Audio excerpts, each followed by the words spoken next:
167 investigations were completed citywide to identify problems like this, and as you can see, we did some roadside ditching. We went down, had the water flowing. Our neighborhood drainage is very important to us, as you'll see in some of the next slides. We want to make sure that we have no structure flooding in 2026, and we're going to continue just to do the best we can to address the needs and concerns for the citizens.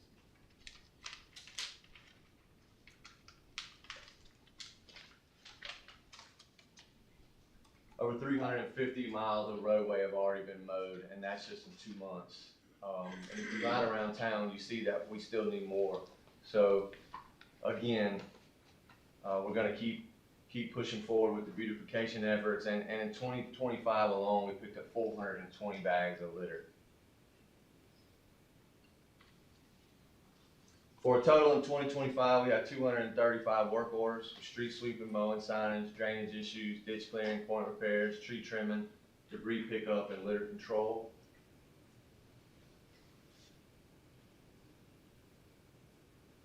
30 overgrown vegetative areas like this Breck Park were cleaned and restored. And here's some more of the neighborhood drainage that we're talking about. We have sinkholes in so many neighborhoods and so many front yards that really restricts the flow. And so this is just one of those things that we're going to continue to attack in 2026. And again, another. Here's some more of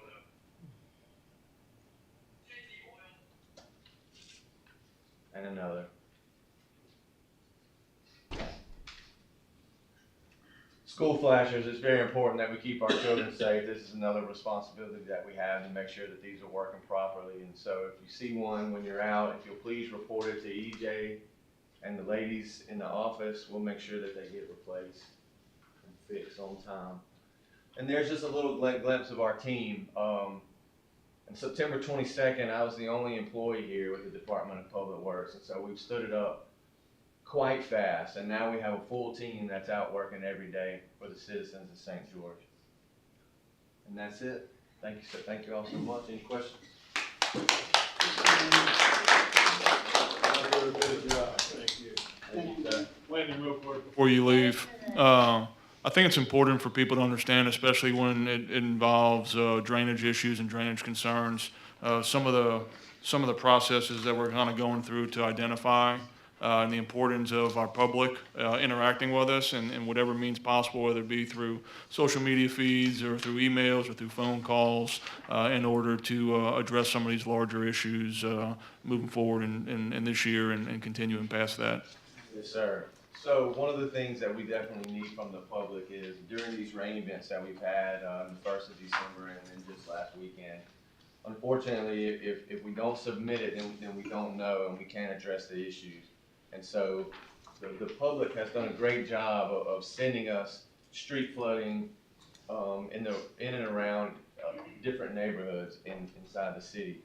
And unfortunately, for us to know about it, we kind of have to have those events because sometimes without seeing the flooding, we don't know how to address it. So I just want to implore the public to please, when we do have these events, to take pictures, take videos, send it to us, and we'll do the best we can to address them in a timely manner. Thank you. Thank you, Landon. Thank you. All right, introduction of ordinances for public hearing on January 27th, 2026. Item number 1, ordinance authorizing the City of St. George to enter into utility franchise agreement with East Baton Rouge Parish Sewer System for the use of public right-of-ways. Number 2, ordinance to provide for adoption of procedures for volunteers to maintain public property.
Motion passed, and Z-25-0100 was recommended for approval.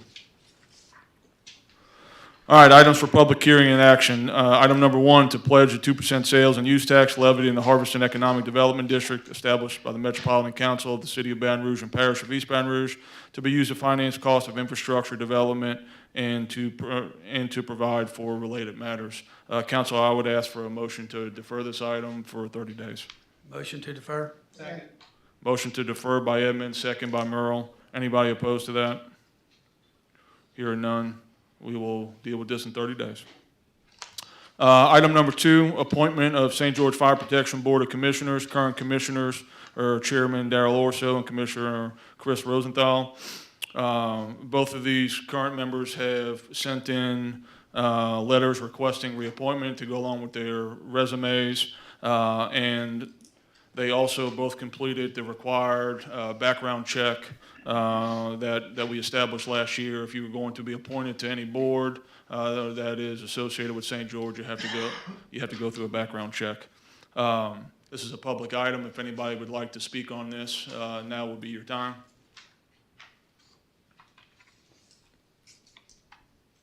Seeing none, we'll close the public hearing at this time. Council? Motion to approve. Second. Motion to approve Chairman Orso and Commissioner Chris Rosenthal for a reappointment by Murrell, second by Monticello. Any opposition to that? Hearing none. Congratulations. Thank you for continuing to serve.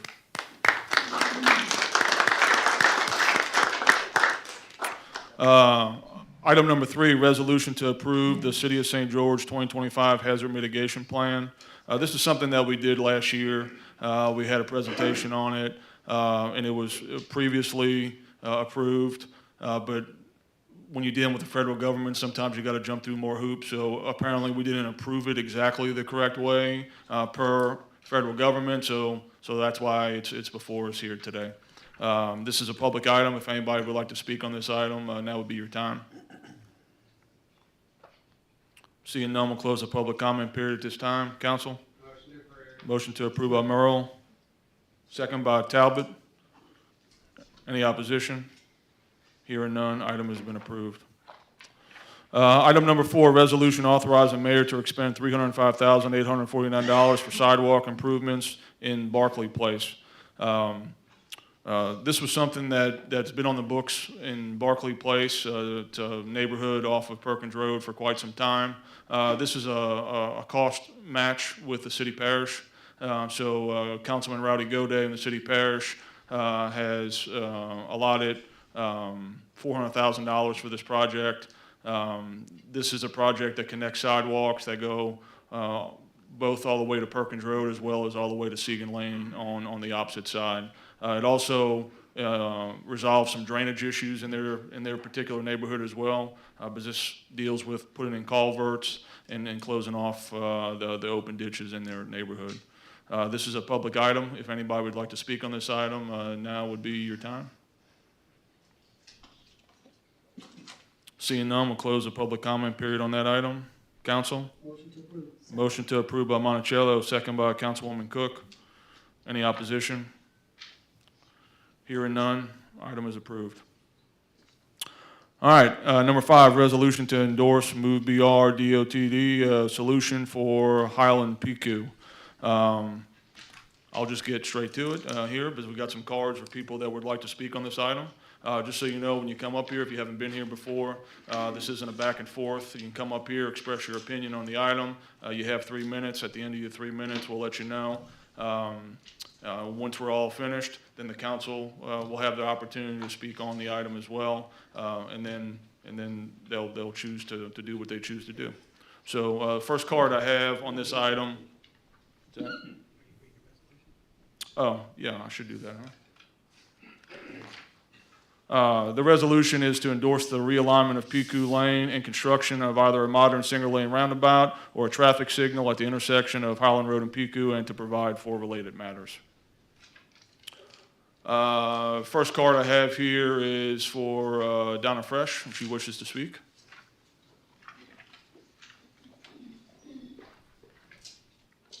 Thank you, Mayor Yates. My name is Donna D. Fresh. I reside at 15151 Highland Road. I'm very pleased to be here tonight. I'm really in favor of transparency on the subject. I live at Highland and Piku, so I'm the most impacted by this. And let me first say that I am a retired attorney, and I'm also the honorary consul for Japan for Louisiana. The residence itself is in the public record as the residence of the honorary consul. So it's on the website, and I was appointed by the United States State Department, and also the government of Japan, just to let the record reflect that. In addition, my husband is a physician. He's semi-retired at this time. He had been the coroner in Ascension for many years, so we're very, very sensitive to the safety issues at that corner. We've witnessed them firsthand and the aftermath, and we really applaud both Baton Rouge, Move Baton Rouge, and this council for your efforts to try to address safety at that really hazardous corner. But we're talking about the corner. Of late, we've been told that the roundabout we understood last year was dead on arrival. It had already been decided, the Move Baton Rouge and East Baton Rouge had decided that it be a signaled intersection, which was one of the three options that were studied by and recommended by the Department of Transportation, as well as Move BR. A number of engineers have looked at this. There are a number of studies, but they go back as far as 2014. And so many of these studies are obsolete at this point. Obsolete because of the addition of the subdivision at Valhalla, and obsolete because of the I-10 interchange. We understand the traffic concerns, the safety concerns, but drainage needed to be taken into consideration. Also, the fact that a roundabout would take 3 acres of my property, and straightening Highland Road from where it begins to curve to the intersection itself, which looks a lot like an apron. Many of you have tried to experience that. It is a disaster, and it does need to be straightened out, but if you straighten it out on my property, you take one of the most beautiful pieces of property. I guess I'm a little bit prejudiced about that, but one of the most beautiful pieces of property. It's park-like, we've maintained it, and the drainage that would go with it. And we drain most of everybody in this room's property because it drains onto my property. And unfortunately, it's only been dealt with over a period of time through a canal, and that canal, if you straighten Piku, would have to be impacted, as well as the road would cut straight across my property onto my neighbor's property as well, and it would give me no egress, no ingress, and it would reduce the value of my property considerably. I'm sure all of you are aware that property rights are a basic human and fundamental right, and I understand that before you take my property, I would be paid fairly, and I can assure you that the budget that I just heard was will be in the red as a result of having to take my property, because my property is very valuable, as well as the picturesque nature and the character of what it would do to Highland Road. Thank you so much for your consideration. I appreciate this opportunity, and I hope that you will do the right thing. I also have another resolution that I've asked to be considered in support. Thank you. Thank you. Michael Lala.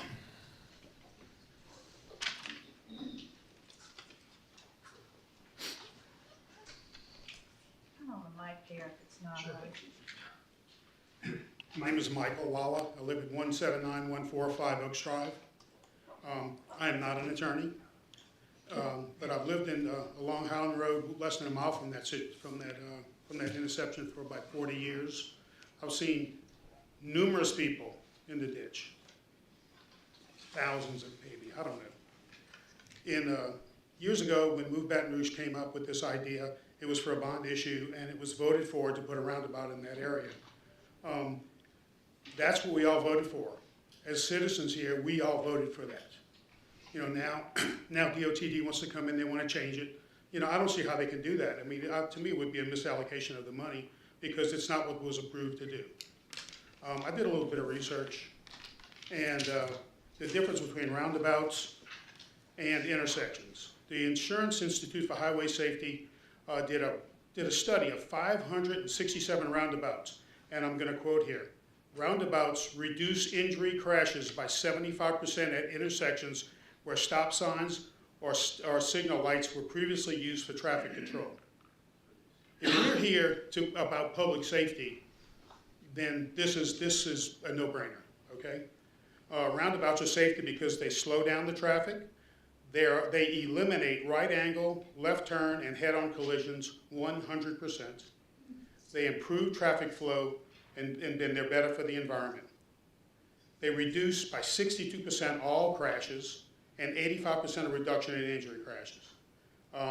They actually reduce delays by 23%. To me, it's a closed issue. If you're looking at public safety, if you're looking at the ability of us to do what's right in that area, then the roundabout has to be done.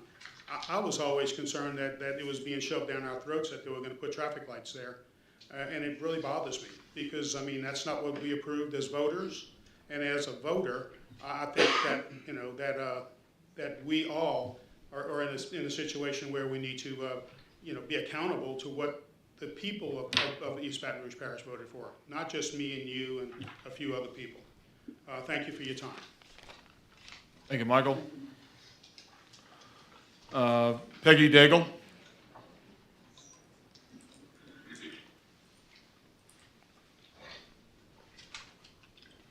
Thank you. I have a lot to say, so I'll go quick. My name is Peggy Harrelson Daigle. I live at 15111 Highland Road, which is 2 houses from the Highland-Picu intersection. Both Move BR proposals will affect my property drainage, and my property value. Traffic has for years exceeded the road capacity, which can be attributed to the past actions of the EBR Planning Commission, the EBR Metro Council, by approving development based on guidelines without considerable traffic flow considerations. Now we are experiencing the nightmare of trying to control traffic around Highland Road. The road has been in existence since 1948, when my grandmother, Mary E. Harrelson, was one of the 50 residents who allowed the state of Louisiana to build Highland Road and to maintain the road. The state does not own Highland Road, nor does the state own the right-of-way. Highland Road has not changed. The only change is the drivers. You would be amazed at the carelessness, inattentiveness, and impatience of drivers. Drivers even smoke pot along my driveway. I invite you over to come sit in my yard and witness the stupidity. A major concern that's also not being addressed is the traffic flow at the Highland Road I-10 exit. Cars constantly run the light, they get stuck in the intersection, thereby restricting traffic from flowing through the intersection. This occurs at the Highland-Picu intersection at Highleanda Drive. Until these areas are addressed, traffic will always be backed up to the Picu Lane intersection. In 2025, the residents of Highland-Picu, whose property would be directly affected by the Move BR proposals, met with Move BR officials, Fred Rayford, Mr. Goday, and who is our East Baton Rouge councilman, and the DOTD design engineers to discuss the proposals. We collectively looked at the pros and cons of each aspect for each neighbor and subdivision. We all agreed that the signalized light gave us the best protection for safe ingress and egress from our driveways and subdivisions. Valhalla subdivision gave their support for the light due to the safer exit and entry over the proposed roundabout. The Jacksons, who live next to Valhalla, are in a very dangerous position with the roundabout. They will always have to make a right turn to exit their drive and then hope that they can get into the turn lane to go towards Segan Lane. Again, that's not very safe for them, the resident. Another major concern is the development of the roundabout in a flood zone. I had my home construction halted by FEMA years ago because the lower corner of my property fell within the flood zone. Yet somehow today they think it's okay to build a roundabout in the same flood zone or straighten out Picu Lane in the same way. This past weekend, we had a cold front come through just with heavy rain. The fresh property was underwater. The amount of water flowing through the proposed area was substantial. Mr. and Mrs. Palermo got a video of this. I offer to let you all see it this afternoon. Was my time up? Darn, I had so much You more were to say. perfect. I had so much more to say. I don't Can think you just could do one more it. thing? You got something else to say? Yeah, I I'll do. let you finish it, just Okay, as thank you. long as it's not, No, I just say, Okay. I'm saying the commuters along Highland Road will benefit from either proposal. But what about the major impact for us residents? Why should my property value, the overall quality of my life, be less important? The burden should not be on us. Highland Road has served the city well for many years, and I feel that I have given my fair share too over the years dealing with the constant traffic. I and all of my neighbors value our property, and we want to preserve it. We are willing to fight for our rights. Thank you. thank you, Becky.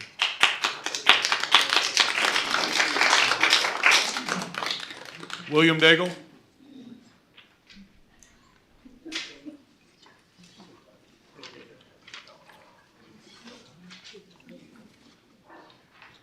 Good evening, council members. My name is William Daigle. I live at 15111 Highland Road. My driveway is the second from the corner of the intersection. I'm here tonight to express serious concerns about the proposed roundabout at this intersection and to go on record in support of a traffic signal. My primary concern is stormwater drainage, mitigation, and flooding. This intersection sits within a floodplain that drains stormwater from as far away as the Seagan-Perkins area, probably a half a dozen or so times per year, and actually twice in the last month. The proposed site of the roundabout fills with water, usually for several hours. We've nicknamed it Lake Fresh since it happens so often, and it's on the freshest property, which is next door to ours. The sheer size of the roundabout creates a significantly larger footprint than a traffic signal would. The traffic signal would have no impact on the stormwater drainage, whereas the roundabout would have a tremendous impact. When I've asked how the design of the roundabout will handle the drainage concerns, I've received two answers. First one is that addressing drainage was not the objective of that part of the development of the plan, so it was not addressed. And number two, and don't worry, by law, the roundabout can't increase flooding to your surrounding properties, so just trust us. I think you can all agree that if you lived on an adjacent property, you would not be satisfied with these answers. I have a difficult time accepting that the City Council can approve a project when such a critical issue that is very unique to this particular property has not been thoroughly studied, mitigated, and explained to the affected property owners. I would like to see the notarized certification from a licensed engineer that demonstrates that this project will not increase flood elevations on neighboring properties with the specific plans for how that will be accomplished. I'd like to see the drainage impact analysis that shows pre- and post-development runoff comparisons and storage compensation. I'd like to see communication from our floodplain administrator, if there is such one on this project. I must emphasize that this particular property is the drain for a large area and is clearly marked as a floodplain on maps. Approving the roundabout without this information would be like building a second floor before checking if the foundation can support it. You're risking damage to everything around it. I also want to remind you that DOTD was sued by the city of Walker following the devastating 2016 flood, and it stemmed from the fact that DOTD installed concrete barriers as part of a road improvement project on I-12 in Livingston Parish. The barriers acted as a dam that interrupted natural water flow and caused widespread flooding that wouldn't have occurred otherwise. It was an unintended barrier. They didn't mean to create the dam effect, but they did. At the end of the day, we're trying to improve the safety of this intersection. A traffic light will improve the safety of the intersection significantly without negatively affecting the surrounding properties. Thank you very much. Thank you. Perry Jackson.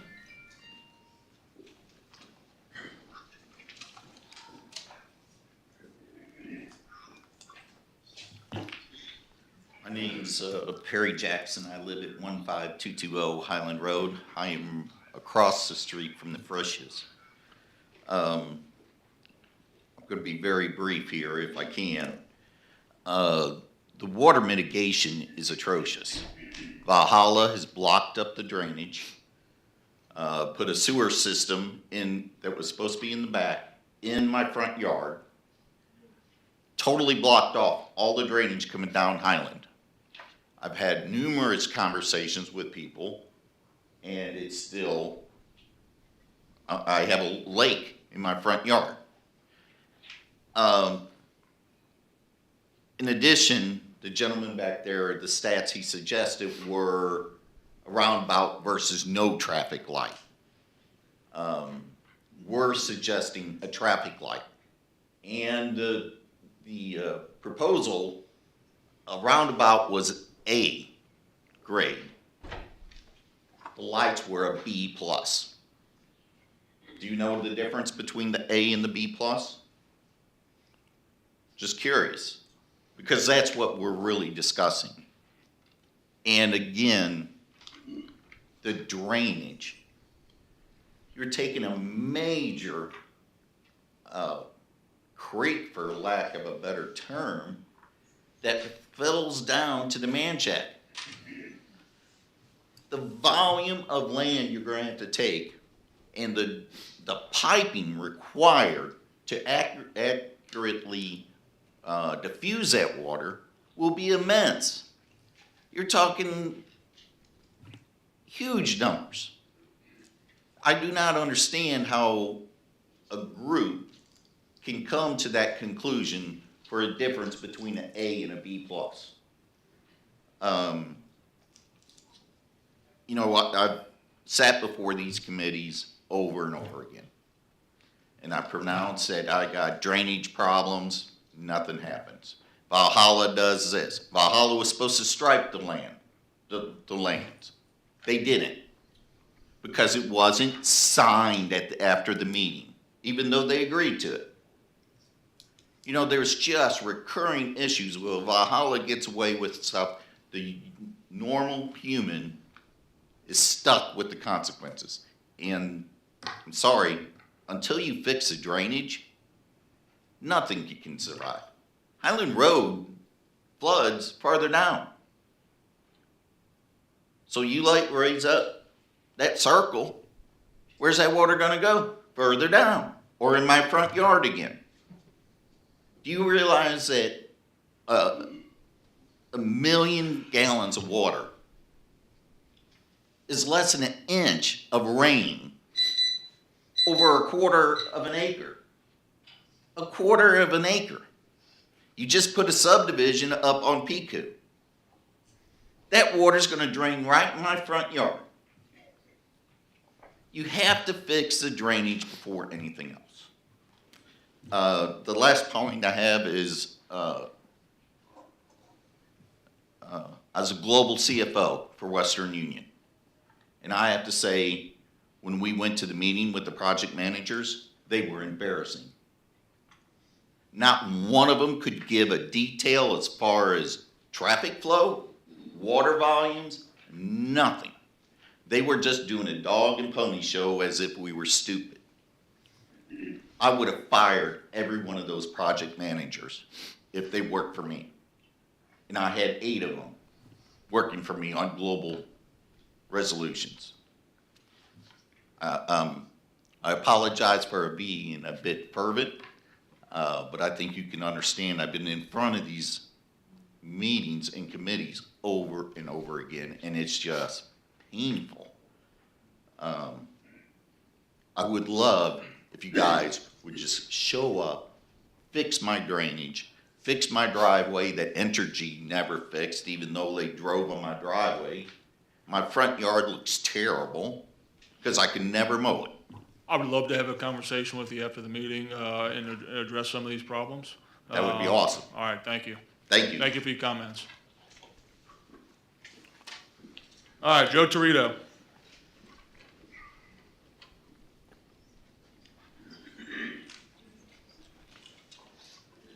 Thank you. My name is Joe Torito. I live at 10420 Piku Lane. I'm the president of the Piku Perkins and Highland Homeowner Association, and I'm also representing our membership. The gentleman said that we had voted for a roundabout years ago. I've lived in this area most all my life. My relatives have lived in this area. No one remembers ever voting for a roundabout, ever. Matter of fact, we've always been against roundabouts. The roundabouts, in fact, they say because a 2-lane highway such as Highland Road is over capacity, and Highland Road was said to be 167% of capacity, that a roundabout is not for that type of intersection. So I kind of agree with everyone else saying that, you know, what they've said about roundabouts is not, this is not the place for them, and they want to see the signalized intersection. But from there, I want to go to the resolution itself. I'm opposed to the resolution as it's written. I feel like it contains some information that can be misunderstood or misinterpreted. It mentions and promotes roundabout, which, you know, we're opposed of. It mentions future design findings which could change the Move BR plans to construct a signalized intersection. It talks about the realignment of PQ and Highland, but it's not specific enough to give us an idea of what they're even trying to accomplish. How much alignment? That's a heck of a big curve when you look at that curve in PQ Lane. Where it comes out will affect several of the properties, including if it goes too far west, it's going to add another full berm to what's already designated a flood zone. I do agree with moving it westward a small amount from where it presently is, and I did see a new drawing on the table a little earlier that's far more agreeable as far as its positioning. So basically, Mrs. Fresh mentioned that we had a rewrite of the resolution that we would like to present to you guys and have sent you already. Mayor, you do have that. I think you did receive that. I didn't get confirmation. But, so on behalf of our homeowners association and our members and property owners, we're requesting that the council replace and adopt our rewrite of the resolution in place of the resolution that is before you right now. And that we feel that both the city of St. George and the residents of the Highland Road, PQ Lane area will benefit from this. So, we would ask you to consider our resolution and maybe adopt it in place of what's already present. Thank you. Thank you, Joe. All right, I don't have any other cards, but if anybody else would like to speak on this matter, now would be your time. I'm seeing none. We'll close the public comment period at this time. I wanted to address a few things, I guess, before we had any other discussion, because I think we need to add some clarity to what this resolution does and what the resolution doesn't do. The project doesn't belong to St. George. The project is a Move BR parish-wide project. So we're not approving a project or not approving a project tonight. We were asked if we would like to see something different than submit a resolution from your council. One of the most important things for us, as always from the very beginning, has always been public safety.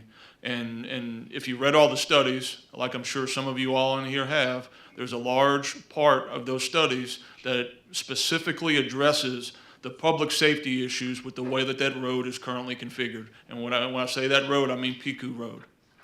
So all this resolution essentially is doing is regurgitating the two things that were put in front of the public. I know I met some of y'all for the first time at that meeting that happened at the Breck Park on Highland Road, and there was two propositions that were there. There was a roundabout proposition, and there was a traffic light proposition. Both of those propositions included a realignment of PQ Road. Does it have to be as drastic as what it shows on there? It does not have to be. And our engineers believe that there's another solution to it, okay? So I just wanted to make it very, very clear what this resolution does. Essentially, this is codifying the opinion of the council as to the facts as we believe them to be, and sending it back to EBR. And at that point in time, EBR is going to do what EBR is going to do. Okay? So that's the first point I want to talk about. The drainage concerns, I hear you. We have drainage concerns all over the city of St. George. We have inherited 35 and 40 and 45 years of deferred maintenance in the city. We have inherited 35 and 40 years of some poor planning decisions that have taken place inside the city. I heard you mention the neighborhood you all approved, and I guess you were referring to us on PQ. We did not approve that neighborhood. That neighborhood was approved by the city of Baton Rouge. So we take those situations extremely serious, and so does our Planning and Zoning Commission. We deferred an item just this past Planning and Zoning hearing for the approval of a subdivision. You know why? Because of drainage and infrastructure concerns. Our Planning and Zoning Commission wasn't satisfied with the answers that they were getting. So guess what? They deferred it until we get more definitive answers. Because not only do we not want to have a negative effect on the piece of property that is proposed to be developed, what we certainly don't want to have a negative effect on any of the surrounding properties. That's why our city adopted early on something called an ODA. It's an off-site drainage assessment. What that does is exactly what it sounds like. They are assessing the drainage off-site, so not the property that's going to be developed, but the current existing properties. And if there is a negative, okay, if there's a negative finding in those things, that weighs very, very heavily on what type of project can go on that piece of property. And I'll go back to one other thing that Perry, I believe Perry had said, Global CFO, and when he was talking to the project managers of this project, I think, to use his words, he referred to them as embarrassing.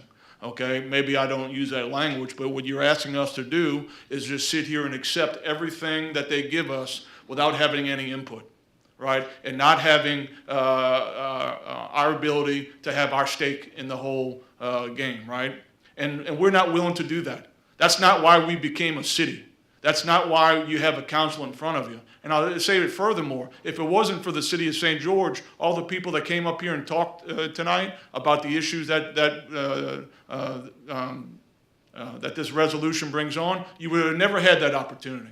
You would have had to go downtown, or you would have had to go someplace different. But instead, you had the opportunity to come a few miles away from your house.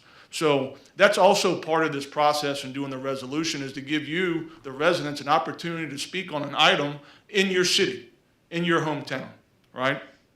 So once again, the resolution simply states that it is the opinion of this council, if they choose to move forward with it, it's the opinion of this council that either do one of the two things that you said you were going to do. If it's a roundabout, do the roundabout. If it's the signalized intersection, do the signalized intersection.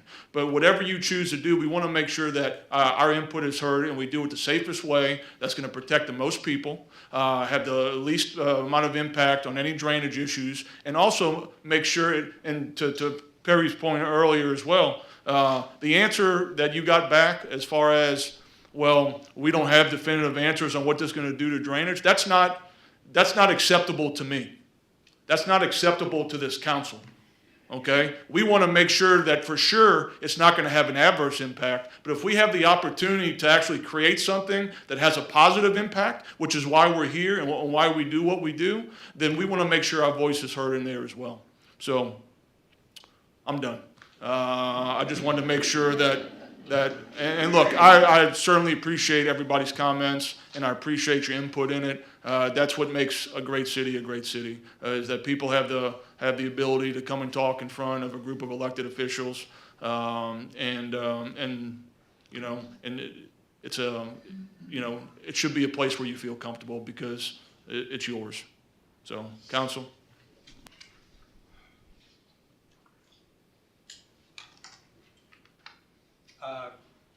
You know, it's to Mayor Yates's point, we have pretty singular focus with the city of St. George.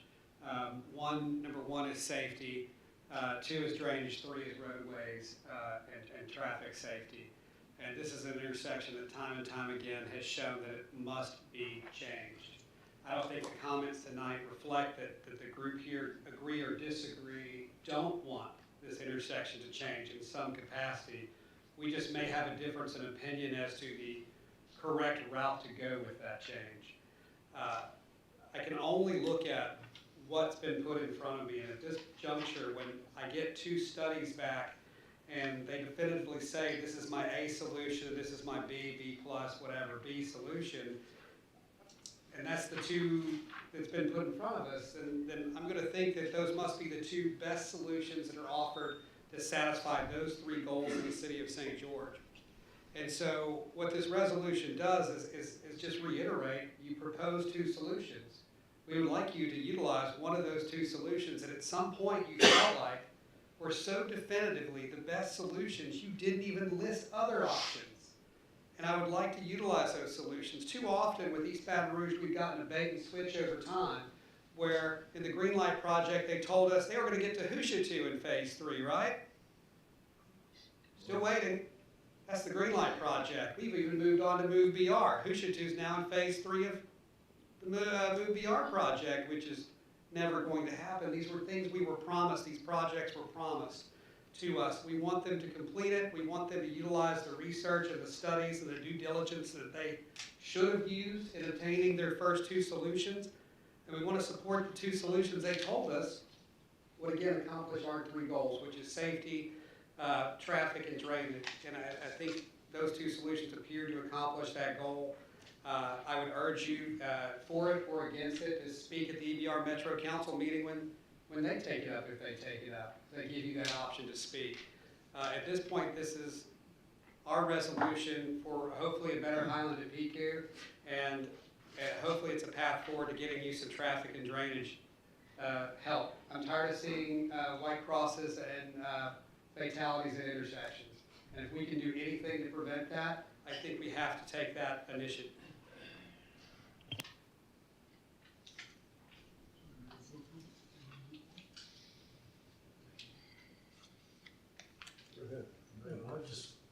I'll follow up with Mayor Yates and Councilman Merle's comments of us now being a part of our new city and really wanting the best. And I think I mentioned that the last meeting we were discussing the Highland Pico interchanges. Really and truly, I just want the best.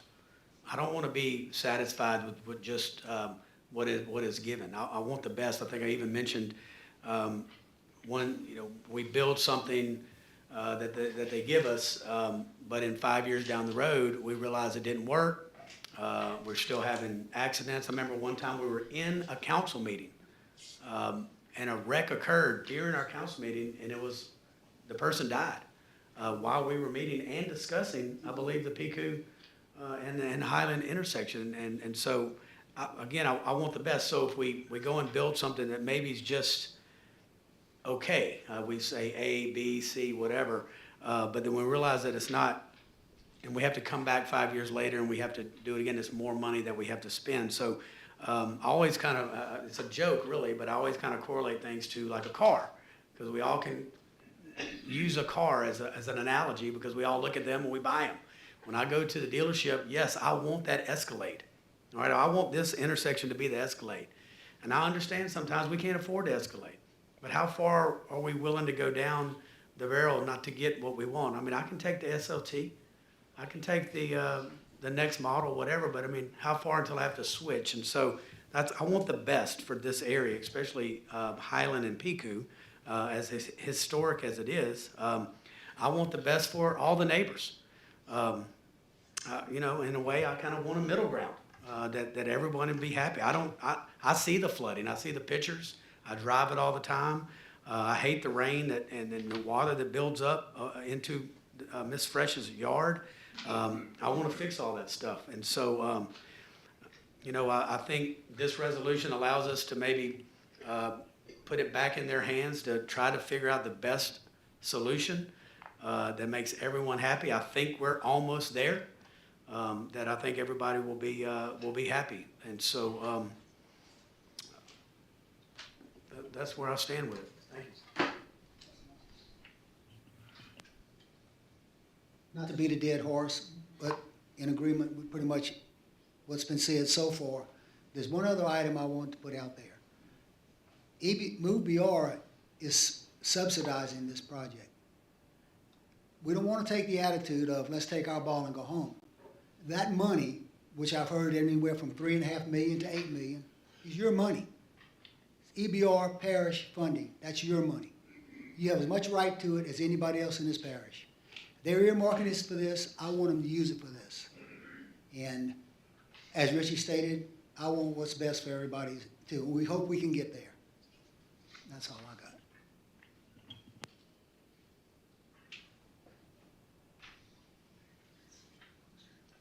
Motion to approve. Motion to approve by Merle. Second by Monticello. Any opposition to that? Hearing none, resolution has been approved. Item number 6, resolution to dedicate, or to dedication of franchise fees. Had some conversations about franchise fees at the last meeting. We already receive franchise fees through Cox Communication. So all this resolution is doing is restricting the use of those funds. So franchise fees were put in place years and years ago for cable providers, internet providers, different utilities in order for them to use our right-of-ways. And the intent of those dollars was always intended to be for right-of-way improvements, infrastructure improvements. However, sometimes if you don't put it in writing, sometimes it's not as transparent to people exactly where those dollars are going. So all this resolution is really doing is it is restricting the funds that come in through franchise fees to make sure it goes right back where it's supposed to go to, and that is to infrastructure and right-of-way improvements and maintenance moving forward in the future. So this is a public item. If anybody would like to speak on that item, now would be your time. Seeing none, we'll close the public comment period at this time. Council? Motion to approve by Cook, second by Himmel. Any opposition to that? Seeing none, item is approved. All right, other business announcements. Well, that's today.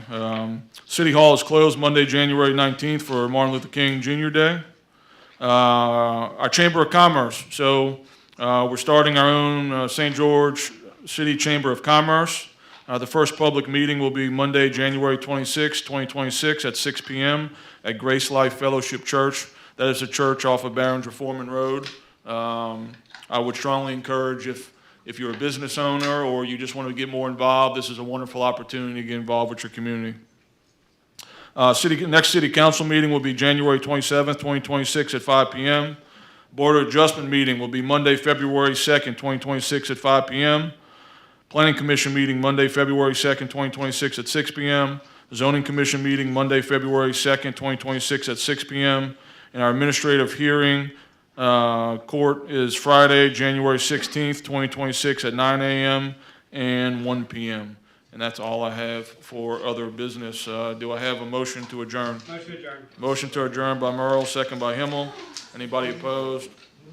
Meeting is adjourned. Thank you all for coming.